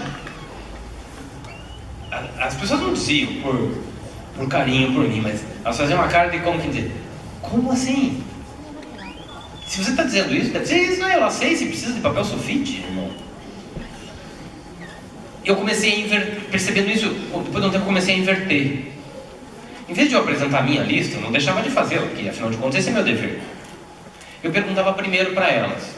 Antes, inclusive, eu comecei a induzir as pessoas que participam do conselho, mandando com bastante antecedência a pauta. Ó, gente, na reunião do tal data, tal mês, a gente vai discutir o plano de aplicação financeira. Conviria vocês conversarem com os seus pares sobre demandas. Para a gente pensar projetos aí para a escola, o recurso é pouco, boa parte do dinheiro vem já para pagar as contas que a gente já tinha, mas dá para a gente fazer mais umas dívidas para frente, enfim. E aí as pessoas já vinham com essas demandas. E em vez de eu apresentar a minha lista, porque isso constrangia as pessoas, porque afinal de contas, como diz a Marilena Chauí, eu era portador do discurso competente, que você perde esse poder no dia que você sai da direção da escola, porque o discurso não é seu. É do cargo que você ocupa, ou da função que você ocupa. E é ela que tem autoridade. Se você falou que é aquilo, aquilo é. Você tem mais peso de verdade ou legitimidade do que de outra pessoa, naquele universo escolar. Eu invertia. Estava com a minha listinha no bolso. Pessoal, nós recebemos tanto de dinheiro, vocês sabem. Apresentem suas demandas. Onde vocês acham que a gente poderia aplicar esse recurso? Aí as pessoas iam falando e eu só ia riscando a minha listinha. Até porque boa parte das listas eram coincidentes. Tinha coisas que eu sabia que a escola precisava e eles não sabiam e não tinham como saber, por causa do lugar que eles ocupavam. Quando terminava a lista do bom, eu ainda acrescentava 3 ou 4 itens que eles não tinham falado que estavam na minha lista. Depois a gente discutia prioridades. Gastaram o que primeiro? Pode parecer um mero jogo mero jogo, mas não é. Fez as pessoas, isso foi potencializando as pessoas perceberem que aquele é um lugar onde elas podem falar. Aqui é um lugar onde elas podem contribuir, podem divergir. Não há problema. E me fez perceber que muitas coisas não entravam na minha lista, mas estavam na lista dos outros. De problemas reais, importantes, mas que do lugar que eu estava eu não conseguia perceber, é claro. Criar mecanismos de avaliação coletiva. A escola adora avaliar aluno, e é da nossa condição, é do nosso dever. Mas a gente não se avalia. Não é avaliar individualmente, mas as decisões que nós tomamos. O que resultou daquilo? Por que eu estou dizendo isso? Como é possível fazer gestão sem avaliação? Eu não consigo entender. Como é que você planeja sem ter avaliado? Aquilo que a literatura pedagógica gosta de chamar de avaliação diagnóstica. Como é que você toma decisões se não sabe o que causa os problemas? Então, é nesse sentido que é fundamental um processo mais institucional de avaliação. Eu recomendo uma avaliação anual, institucional. Pega uma reunião do conselho. Tem uma escola que tem uma experiência muito legal. Eles fazem aquilo que eles chamam de conferência local. Num sábado, logo no começo do ano, reúnem toda a comunidade. Chá com bolo sempre atrai. Um chá com bolo. Os alunos fazem dia letivo ou não sei, não lembro bem se são convocados ou não. Professores, funcionários. E a direção da escola prepara um roteiro dos projetos, ideias, discussões do ano anterior. E eles avaliam o que daquilo resultou e desenham um plano de ação do ano que está iniciando. É um processo institucional interessante, porque garante, de um lado, a participação, os diferentes olhares e uma avaliação institucional, e, portanto, uma revisão do projeto pedagógico da escola, etc. Compromisso com o cumprimento das decisões coletivas. Então, se a gente toma decisões coletivas, elas podem contrariar a nossa vontade individual, e é nosso dever de dirigente garantir que as decisões coletivas sejam implementadas. E, para finalizar, busca constante de maior conhecimento e aprofundamento teórico. Afinal, como é que um estudante vai se dedicar ao conhecimento se os seus professores, pedagogos e diretores já não estudam mais? Vocês escolheram ser professores, ser educadores. Eu me formei em 1990. Naquela época, na minha formação, se trabalhava com a ideia de que professor é aquela pessoa que estudou, aprendeu até se formar, e daí ela passa o resto da vida ensinando o que ela aprendeu. É com essa concepção pedagógica que eu fui formado e, quiçá, vários de vocês. Tomara que não. Mas é possível? Não. Felizmente não é assim. Essa é um morro que a gente nunca mais vai parar de subir na vida. A minha avó foi professora. Eu esqueci de contar que naquela história da família, minha avó também era professora. Minha avó era professora de primeira série, mas porque ela já tinha a segunda. Ela podia dar aula na primeira. É verdade. Porque era essa ideia de que o conhecimento é algo que você atinge e depois você só ensina aquilo que aprendeu. Não, amigo, você escolheu nunca mais parar de aprender. Para passar a vida inteira ensinando. Pelo menos a vida profissional. Então, o seu aluno, a sua aluna vai estudar cada vez mais e melhor se o professor ou a professora dela cada vez estudar mais e melhor. E se a diretora dela cada vez estudar mais e melhor. Você não escolheu ser diretor para parar de estudar, ao contrário, é para estudar ainda mais. E isso é fundamental. Porque ao conhecer melhor o nosso fazer, nós temos condições de lidar, inclusive mais coletivamente, melhor com isso que nós escolhemos fazer. O fazer pedagógico. Tinha outras coisinhas, mas põe na última lâmina, dá uma adiantada aí. Tinha até umas coisas coloridas. Gente, desculpa, era para falar 1 hora, já passou 2.